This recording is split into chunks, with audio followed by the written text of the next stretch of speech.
All right, hey everybody. Welcome to our fifth pre-med meeting of the semester. If you haven't signed in, make sure you sign in with the QR code. I think Callie sent the link in the chat, so if you want to use that instead, go ahead and sign in with that. Uh, Make sure you turn off your audio and stuff for now. Um, but if you have questions, feel free to use the chat. And yeah, let's get started.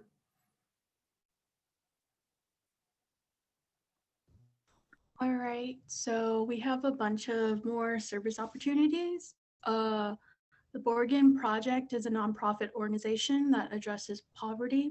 So you can volunteer with them as an advocate or a blog writer.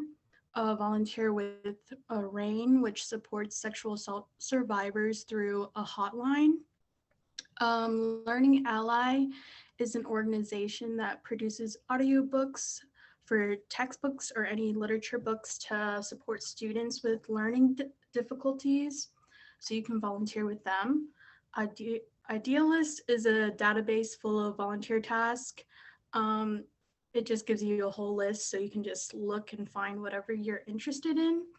TED translators are a group of volunteers that help with adding translated subtitles to TED Talks. Girls Inc. focuses on inspiring and advocating for all girls.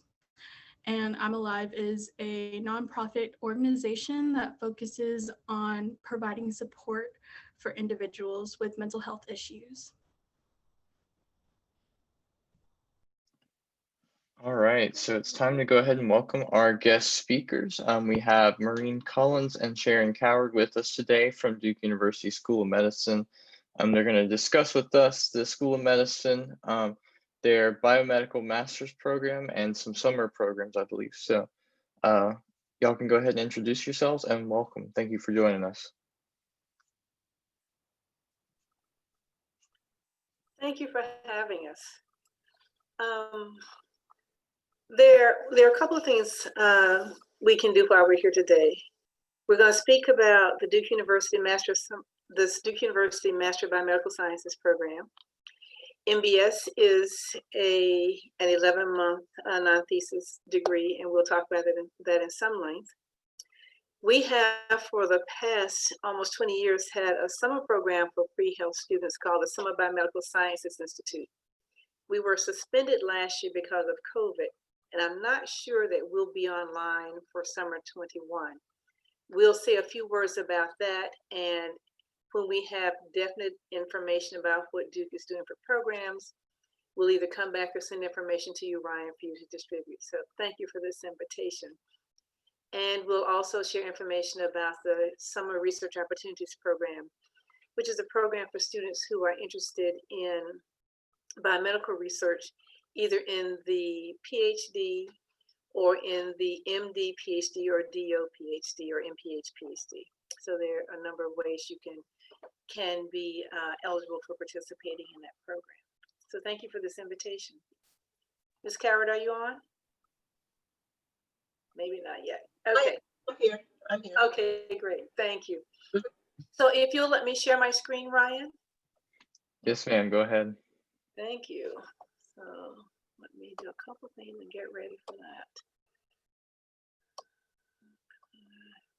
Here we go.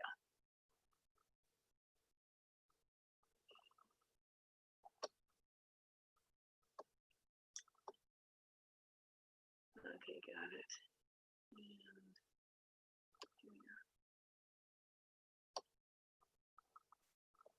So is everyone able to see this? I'll put it in presentation view in just a second.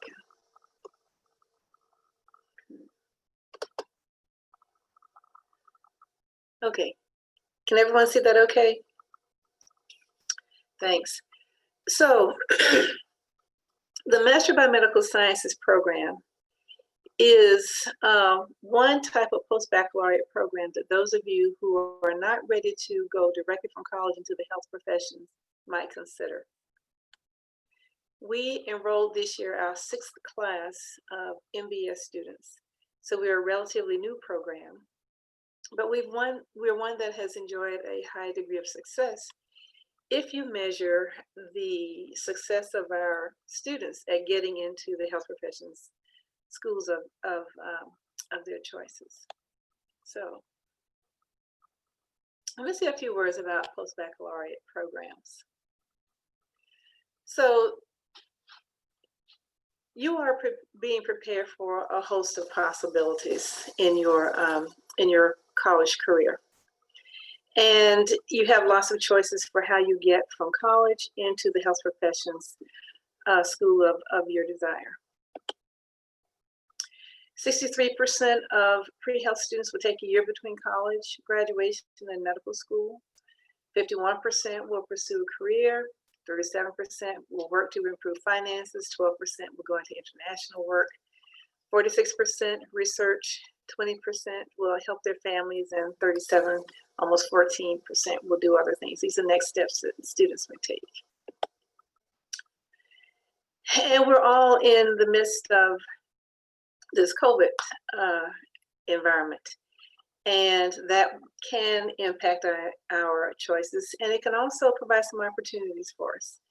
Many of you who are seeking pre-health opportunities have probably noticed that the availability for clinical experiences has gone way down because of COVID.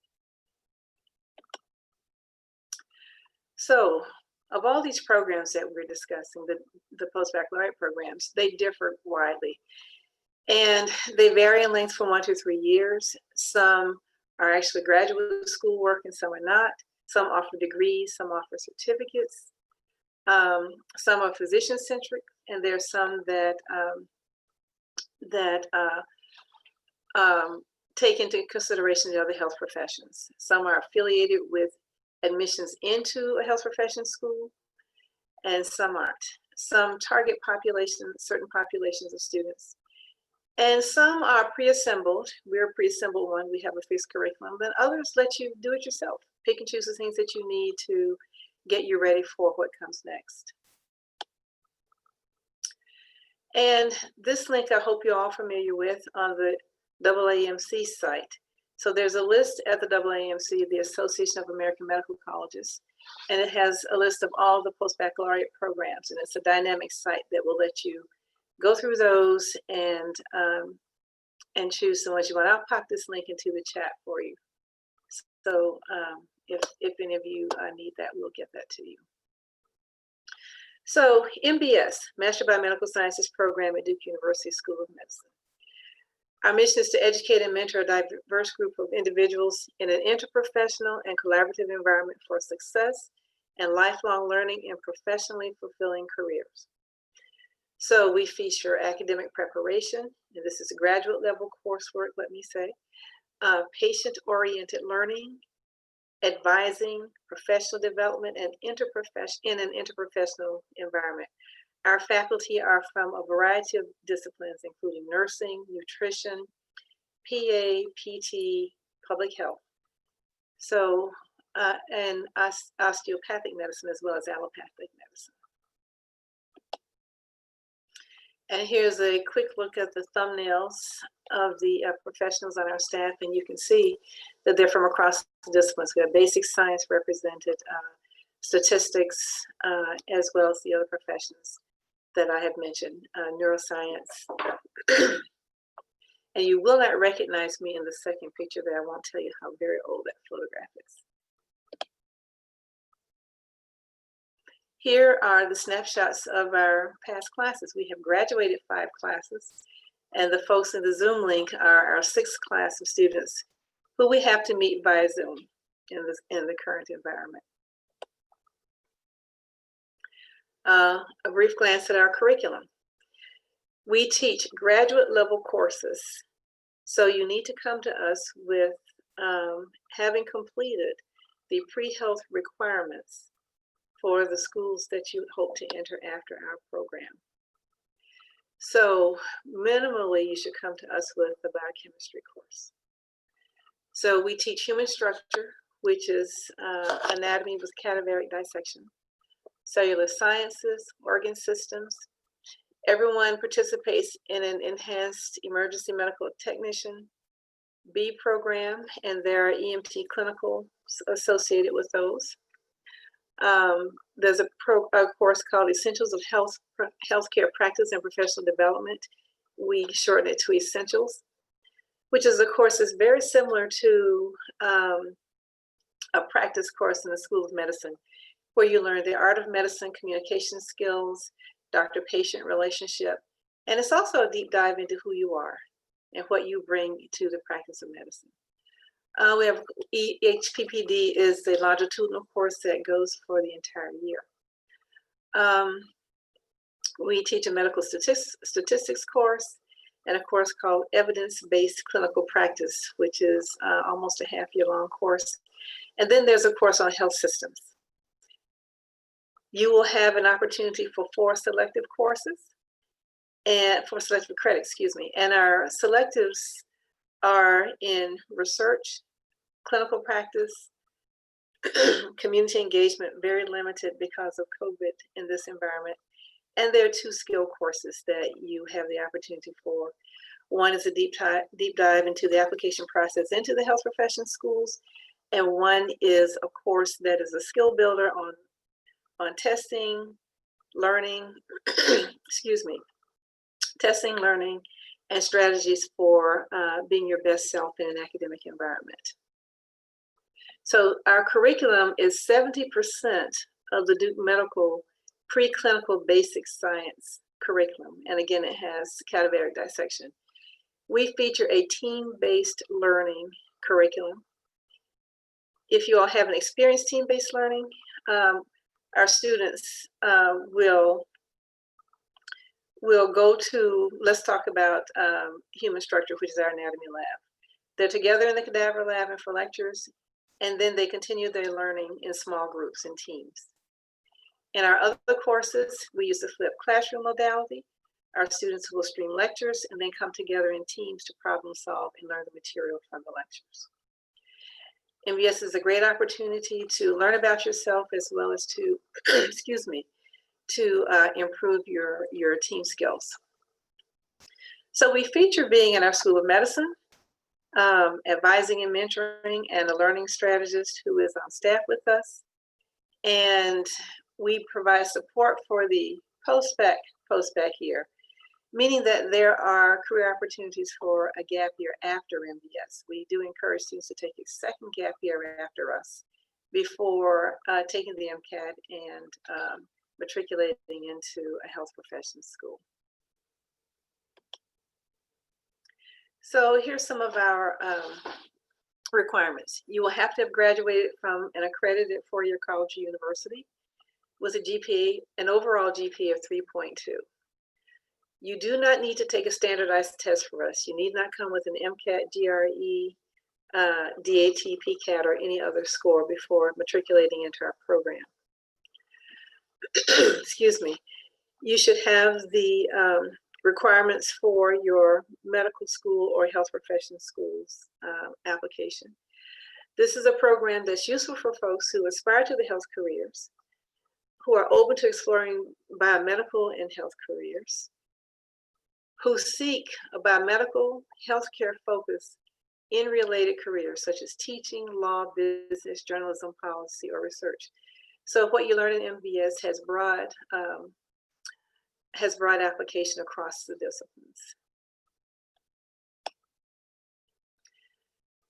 We have a couple of pathways in MBS. One is called Bridges to Excellence.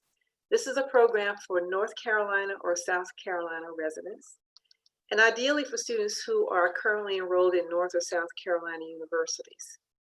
Students interested in Bridges to Excellence have to be willing to apply to and go to one medical school, and that is either the East Carolina University Brody School of Medicine in Greenville, North Carolina, or the University of South Carolina School of Medicine in Greenville, South Carolina. We waive both the MBS and medical school application fees for participants in this program. There's additional scholarship for those students. There's additional mentoring. And we provide comprehensive MCAT preparation materials.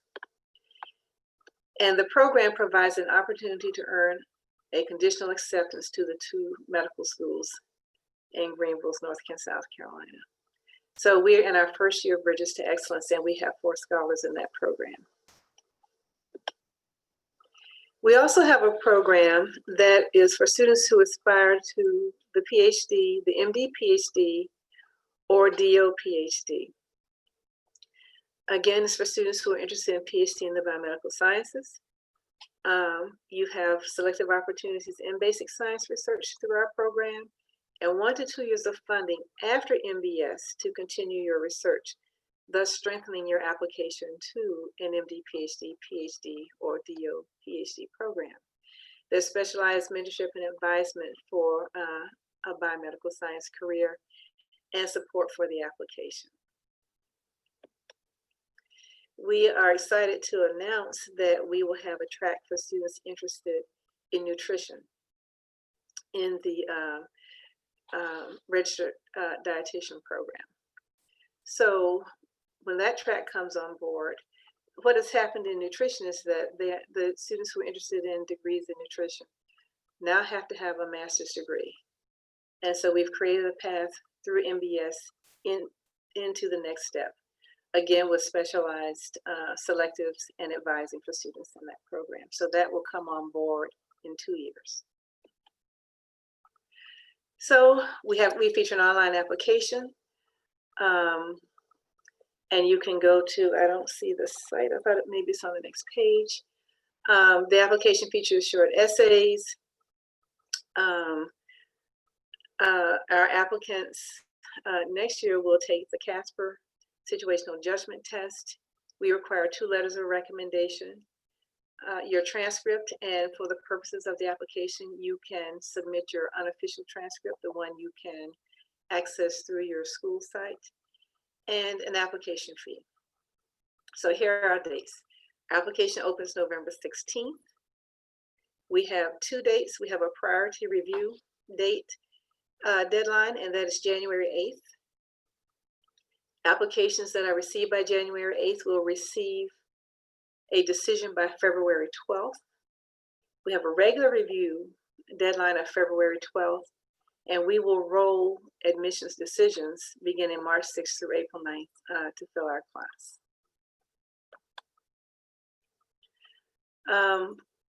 We have financial aid for prospective students, excuse me. And you can get information on financial aids through this link. And again, I'll make sure that you have those links. Right now, I'll get those to you because I don't think I can copy and paste these into the chat.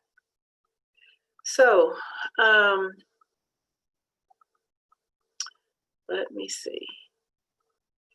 To find us, you can simply Google Duke MBS, Duke Master of Biomedical Sciences, and it will take you to this link. Okay. So can I answer any questions about MBS?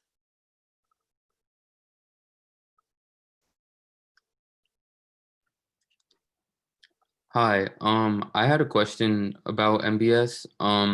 So the way you talked about it, it sounded like it was like a 1-year program. It is. It's an 11-month program. Absolutely.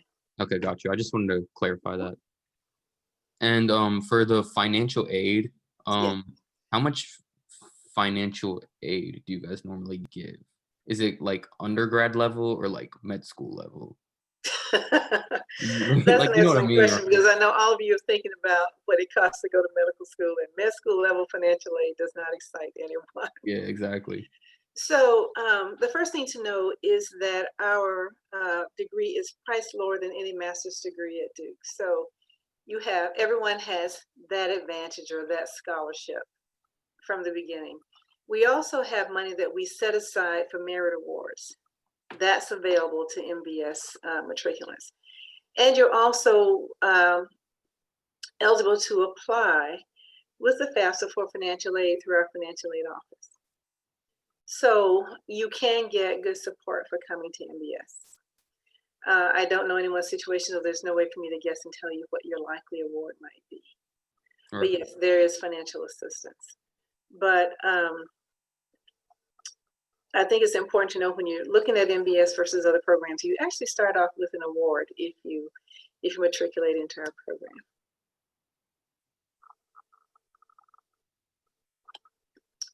Let me stop this here.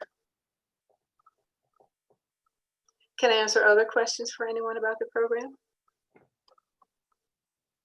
Oh, here we go.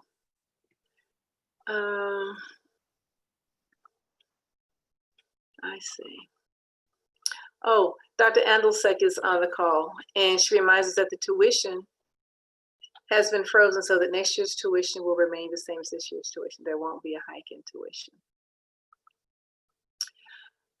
And if you all can see the chat, the Bridges to Excellence students get $9,500 of financial aid for students in that pathway.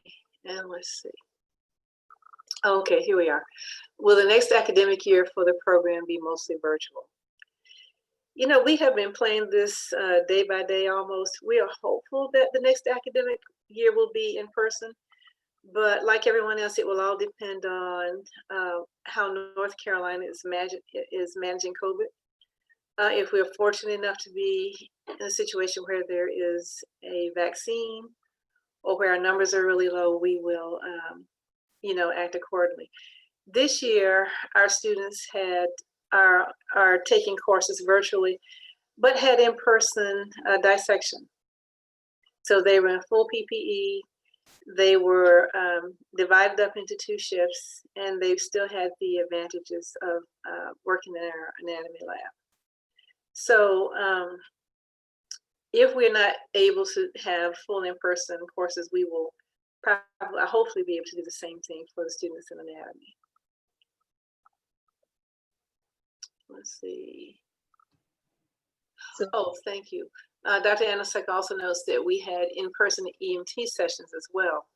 And our students are doing their clinical rotations for the EMT in person. So we are quite a bit in person. Okay, why do you support a postback that you mentioned? Thank you for asking that.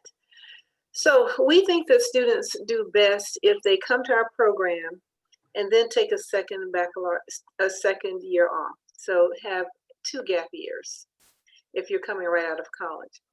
The reason for that is it really takes 15 months to do a really strong medical school application, including all your preparation. If you're in college, you know that you're told to start in your junior year so that you can start in your end of your sophomore year so that you can get an application in the summer after your junior year. So you're working on your requirements, gathering letters of recommendation, preparing for an MCAT. MBS is a very rigorous program, and it would be very difficult to do MCAT study, as well as submit an application, interview, and do well in the program. So we recommend that students come into MBS prepared to take a second gap year. The postback support that we're referring to is that we've been fortunate enough to have a number of opportunities for employment for our students who have been in MBS. Our students participate as work as research associates. They work as encounter specialists in our clinics. And the experiences that they have in our selectives prepare them for those. And we've had students, Kathy, help me, what is the 3rd program that we've been able to have students go into? So there are a number of employment opportunities that students who wish to stay in Durham will have access to. So that is the postback support that I was referencing. Yeah, they've done either research, a lot of them do research, often with connections they've made during their selective time. They've done this encounter specialist role, which also can be done as an elective and then continued on, where they function as a combination EMT, scribe, and medical assistant. And then another very common one is the students who work for employee and occupational medicine as EMTs, and they work with flu vaccine. They will work with COVID vaccine when it becomes available, in terms of making it available to 30-some thousand people that represent Duke University broadly. We're like a town in and of ourselves. So they work with employee and occupational health. And I've received 3 flu vaccines from MBS students. I was terrified, but they all went very well. But This is, you've just met Dr. Catherine Andelsek, who's the Executive Director of the Master of Biomedical Sciences program. Thank you, Kathy, for being on the call. Appreciate the opportunity. And I'm trying to see what else is in the chat. There's a question. Someone wants to know if you recommend applying to MBS program and medical school simultaneously. We do not. And it's for the reasons that I just mentioned. It's very hard to interview, to get that application in, and to do all the things that you need to do well to have a good, strong application for medical school. We recommend that our students come to MBS, take a June or July MCAT, and put in an application that summer following MBS. And that's worked well for the majority of our students as a path. So you then have the year to, while you're working, to interview, to complete your secondaries, and all the things that you need to do to be ready for a medical school or whichever health profession school you decide to apply to. So that's the path that we recommend. We have had students start an application and be in the process in MBS. And that can work for some folks, but we think that the students are best served if they can focus their attention on MBS. There's a fairly common rule of thumb for students who are in post-baccalaureate programs. You should do better in your post-bac than you do in your undergraduate career. I am not suggesting that the Master of Biomedical Sciences program is one where you're coming to enhance a GPA. That's not how we're set up, and I certainly don't recommend that students do that just for that reason. There are many reasons to come into our program, from professional development to studying graduate level sciences to demonstrating proficiency in the sciences, but not as a GPA enhancer. This is graduate school. And so, but you want to do as well as you can academically. Many schools are focusing their attention on the last 60 hours of an applicant's academic experience. And so we want you to put your best effort at mastering these materials. Oh, there's a question, wants to know if you can talk a little bit more about MBS nutrition. Let's see. You want me to take a stab at that, Professor Cohen? Yeah, because what I'm thinking is, Okay. I really So so this is a track we really have helped develop with the nutritionists at Duke, who have run an extremely popular year-long nutritionist internship, essentially, for students graduating with an undergraduate degree in nutrition who wanted to go on and become registered dietitians. The field of nutrition is changing dramatically, and within a couple of years, they are totally swapping it up so that you actually have to have a master's degree in order to become a nutritionist, to be a registered dietitian. So it's no longer going to be acceptable just to have an undergraduate degree, you have to have a master's degree. So we are setting up a program collaboratively with the nutritionist internship that Duke has had to be the master's component of that combined degree. And so students would come to us who really planned careers as nutritionists. They would take our master's degree. Part of our curriculum would be the same as any other of our MBS students, but part of it would be carved out to do some very unique things within nutrition that would prepare them to sit for their nutrition boards and become registered dietitians. They would need an additional maybe 2 or 3 months. I can't really remember whether the nutritionists have us pegged now, but at the end of MBS, they would do another 2 or 3 months. That would be the nutrition full-time internship piece that they've historically done at Duke. But other than that, they're going to be doing the MBS program with some modification within their elective time. So, but that hasn't come on board yet. So students will apply for that the year after this to then matriculate the year following. Thank you, Dr. Andelsek. And I'm still scanning the chat here. Someone wants to know, is there a link to the attendance code by any chance? Oh, I think that's for no, Oh, for them. Oh, okay. I think you're at the top there. Yeah. All right, and Dr. Anderson notes that we had some other labs that our students did in person this year as well. I think it is, the question is what we'll be doing next year. Next year. You're going to have to help me know what COVID's going to be doing next year. As soon as you answer that question, I'll tell you what we're doing, because we're going to be back doing more physical things as soon as we're able to do it. As Professor Cullen said, we've already depended historically on some online assets for teaching because of the way we do team-based learning, so that we care more about classroom time doing applications of the learning rather than lectures. So we've always used some degree of online material, but this has radically pushed us in the direction of online stuff. So we would rather, we have a little bit of physical stuff. We're happy about the physical things we've been able to do. We will swing back to more physical things just as soon as it's safe. And we obviously have to comply with the state rules, which are now in phase 3, but also Duke University rules and Duke School of Medicine rules and Durham County and the City of Durham rules. So we have kind of stricter requirements because we're not just meeting phase 3 requirements. We're having to meet everybody else's requirements too, to make sure our students are safe.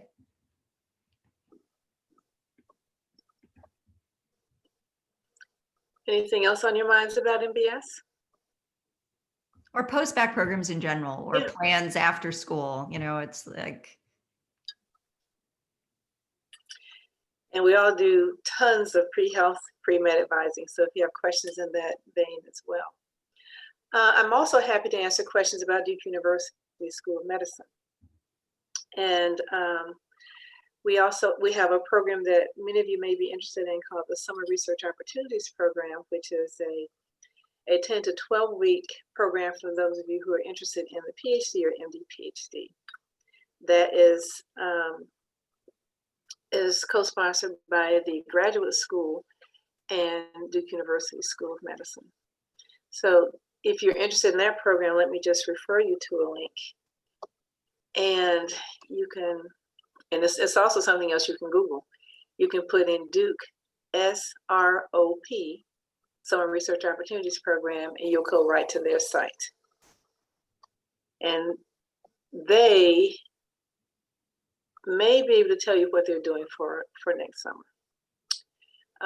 Because they have, for 2 years, had their students off campus, so they may be up and running next summer. We won't know for a minute whether the School of Medicine, this pipeline program, will be in place for next year. Okay, I see a question. Has Duke School of Medicine changed their expectations for applications for the coming year and possibly for the year after? The first thing the School of Medicine did was to say that there are no late applications. So if your AMCAS application is in by October 15, and you have a supplemental application into us by November 15, we're considering those on time.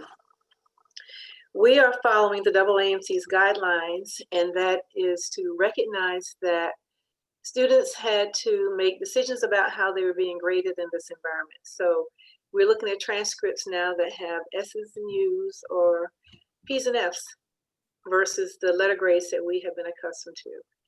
And so we are taking into consideration all that COVID has wrought on your academic experience. So we are doing our best to do what I think we've done for many years, and that is a whole application review. We're interested in your entire story. And we will use what we know of your academic performance from what's presented on the transcript and what your recommenders tell us about you and your abilities, and what we can see and learn about you from your essays to make our decisions. We did move our deadlines back a bit, but we are not making distinctions between late and on-time applications. we're also doing the virtual interviews. And virtual interviews, yes. And everybody's doing virtual interviews, just so Right. that we don't have a difference between some students. If there is a COVID window where we can really interview, they just made the decision to go ahead with everybody interviewing virtually. Mm-hmm. And we're doing virtual multiple mini interviews. So even in the virtual environment, we have 10 interview stations for the applicants to participate in. I've done 3 of them so far. It's pretty exciting, and the students seem to appreciate them. Our post surveys look pretty good. And our students got an opportunity to pilot those for the School of Medicine and then also practice in doing virtual interviews, which most of them are doing this year and whatever it is that they're applying to. I do want to make sure you all know that we don't just do MD and DO students. I mean, that's the majority of our grads wind up going to, honestly, MD schools. We've had a couple of MD PhDs, and we've had some DO students, but we've also had dentists, PAs, physical therapists. We hope to have an occupational therapist soon. We've got a student go through an accelerated BSN program on our way to becoming a nurse practitioner. We've had students become a lawyer, business person. Right. So we've had other pathways for students, but I would say the majority are pre-med. Absolutely. Thank you. Let's see. I see another question. Discussing general information about the School of Medicine as well as the MD dual degrees that are available. Absolutely. So Duke School of Medicine, as you know, is an allopathic school of medicine. We enroll 120 students a year, and we have a national pool of students. We're not a state school, so you don't have to be a North Carolina resident to apply to our School of Medicine. So there's no difference between in-state and out-of-state tuition. What we hang our hat on is that we have a unique curriculum. We teach basic science in 1 year. The second year at Duke is the first clinical year, so you're when the students are in the hospital on the wards during their rotations. The third year is the gift in our curriculum. Students have the opportunity to do basic science or clinical research, or they can pursue a second degree. There's also a question about the dual degree programs. So our students can do the MD PhD, which is the NIH funded medical scientist training program, or they can do a Master of Science in any of the basic sciences. They can pursue a Master of Public Health, which they would do at UNC, where we have an interinstitutional agreement, or at another school. Our students can do an MD JD. They can pursue a law degree. MD Masters of Public Policy. We have had a student do an MD Masters in Divinity. We have the MD PhD in History. There are 6 medical historians on our faculty, and so we have students who are interested in the history of medicine who will do that dual degree. There's a whole lot you can do for the second degree. We've had students do PhDs in sociology since I've been there, one in anthropology. There is a committee that helps students decide which degrees they will pursue and has to approve the course of study for them. So it is really a gift in this curriculum. You go through that first 11-month year of basic science education to get to the third year and just blossom.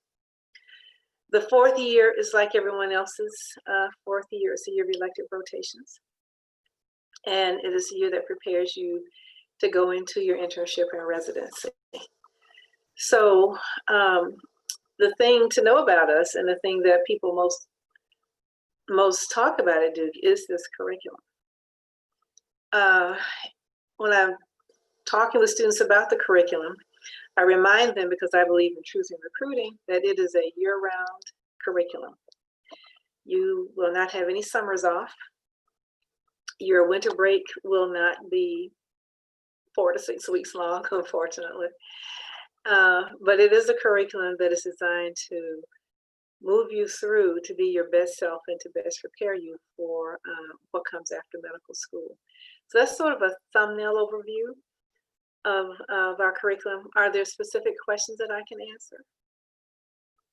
And we are in a new curriculum this year, so I'm eager to see what the evaluations look like at the end of the year.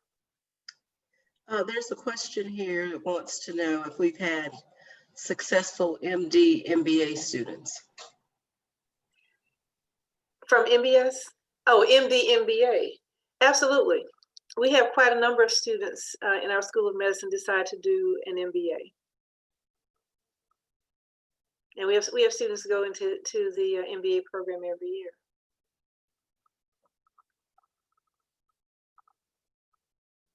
Let's see. Okay.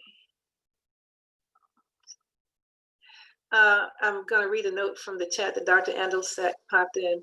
She works with students who get the MD, MPH, Masters in Public Health. And whatever master's degree they do, they need to do media research, generally quantitative research.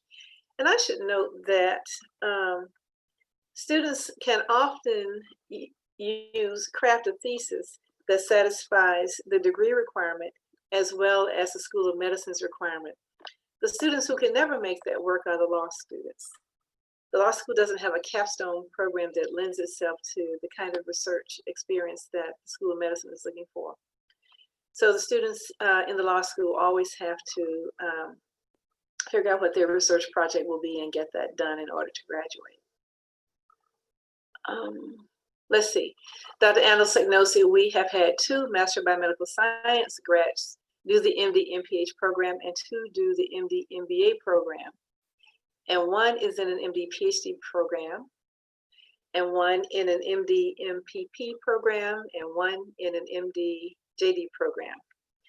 So our MBS students go on to do very well. And let me add, just popping back to MBS, that our students tell us that they are very well prepared for that first year of medical school. We did a call like this for the University of South Carolina, for Claflin in South Carolina. And we had the good fortune to have one of our graduates who is in medical school at the University of South Carolina at Greenville on a call with us, who explained to the students how much easier the first year was for him, having spent a year with us in the Master of Biomedical Sciences program.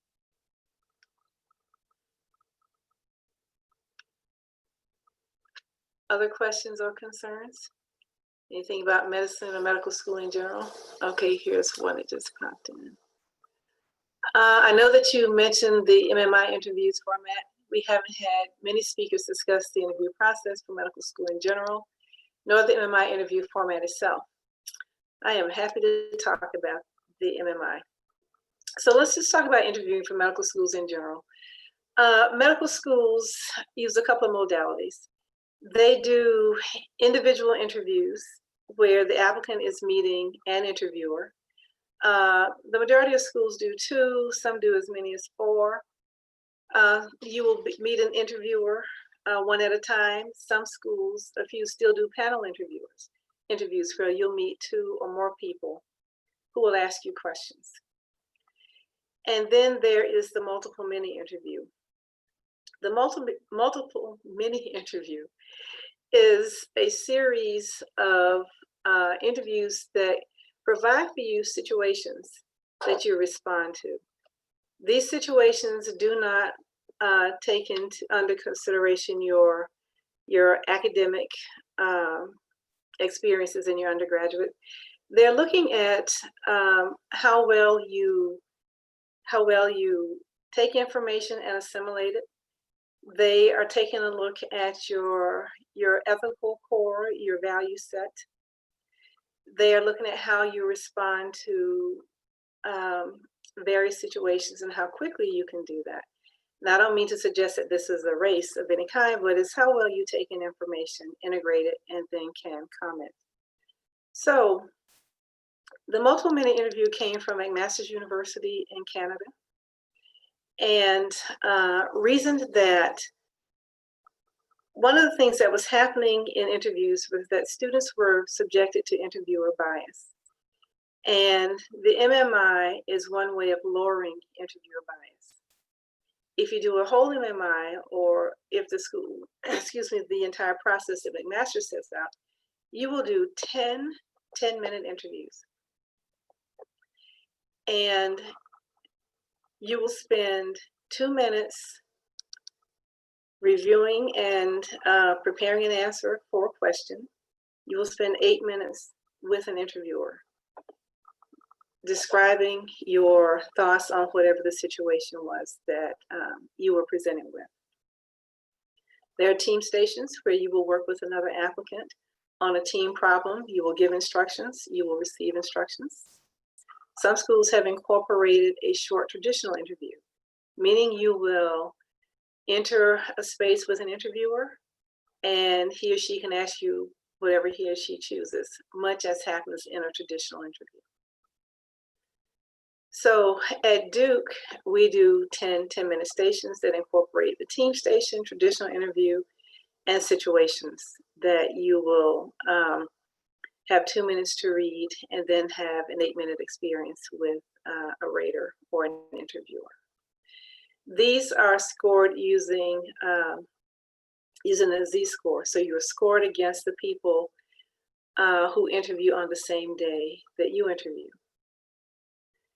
And at our School of Medicine, you have to pass the interview to go to the admissions committee, where a decision will be made to admit, wait list, or to reject the application. So quick overview of medical school interviewing. Individual interviews, panel interviews, and the MMI are the current modalities being used by medical schools. And over a quarter of medical schools are using the MMI this year. I had a question about MMIs. Sure. So are the situations and stuff you guys ask us about, are they kind of like the situations that are asked in like the Casper exam? Absolutely. There are Yeah. some of the Casper situations. And you can look at some online. If you just Google multiple minute interviews, you'll see questions that are similar to the ones that you would face in an MMI interview. No, okay. Thank you. The ones on the McGill site are really good ones.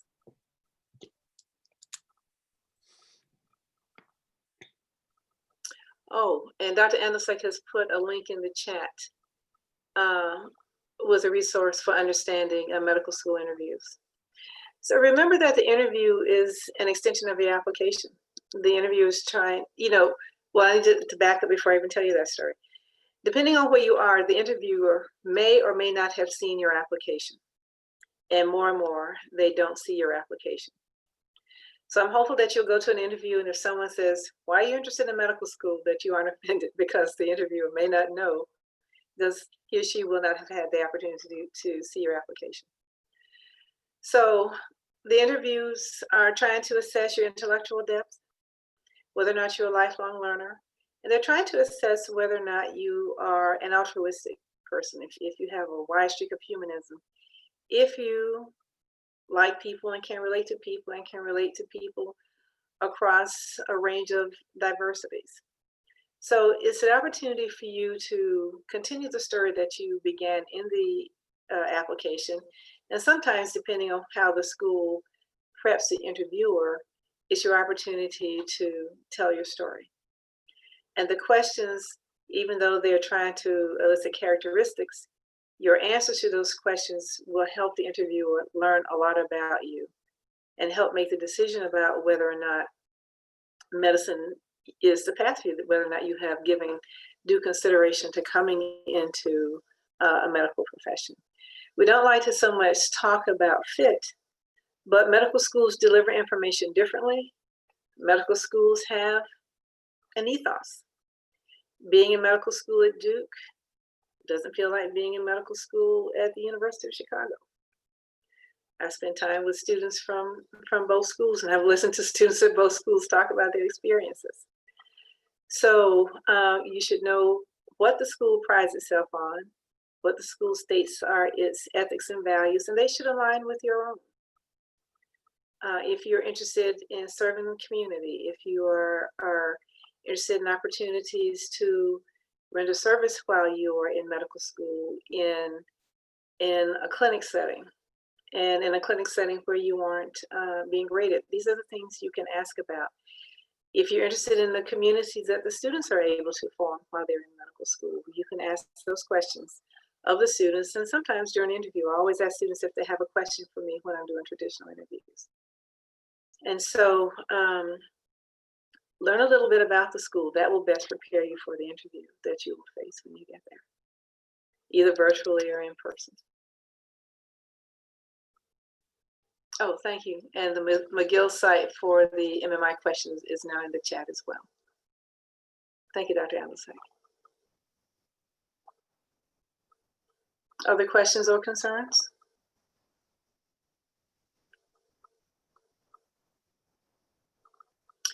I note that this is being recorded, so all of these links will be available to you if you didn't click on them while you were sitting here listening to us, because the whole transcript will be in the recording.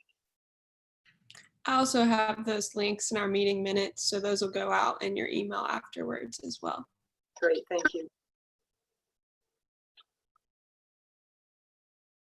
Other concerns or comments?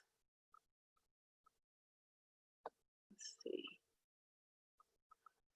Oh, great. Thank you for that. Dr. Abdulsek reminds me that one of our graduates, who will soon be graduating, and a member of our faculty have created a podcast. And that link is there too, so please pass it on. And they also have a website, Minorities to Majorities, that have resources for getting to medical school, as well as resources for finding funding and for test prep. Let's see. Thank you, Ryan. I see that you're noting the MSAR. Okay, great. And the Minorities to Minorities link is now in the chat, so you all will have that as well.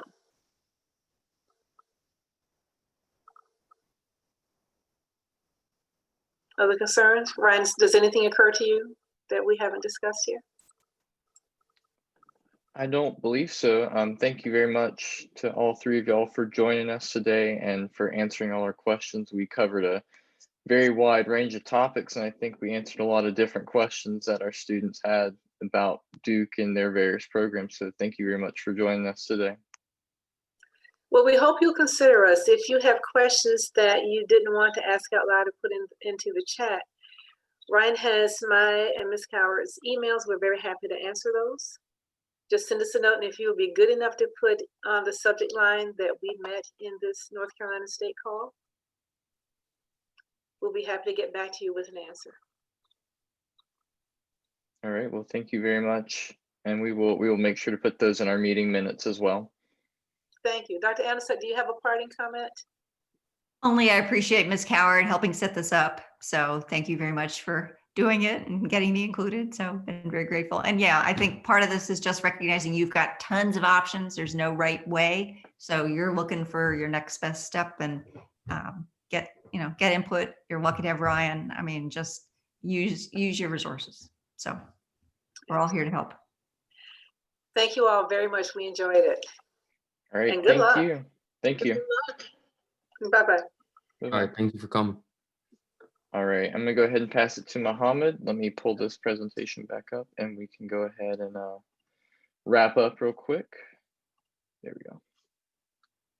All right, well, thanks everybody for coming. Once again, shouting out to Instagram. Just follow us at NC State Pre-Med. We post on there before the meetings and everything like that. So that's where you can get like the quickest updates about everything. Our next meeting will be 2 weeks from now, October 28th, Wednesday at 3. We'll send out the details for that as the meeting approaches. If you guys have any questions, you can email Ryan at RJ Taylor, or you can email me at mscon3. This meeting's recorded like all the other ones, so go ahead and check out our YouTube channel as well if you want to see something, or if you or a friend couldn't attend or see another part of this meeting. So stay safe, everybody, and we'll see you guys next meeting. All right, thank you. Bye, everybody.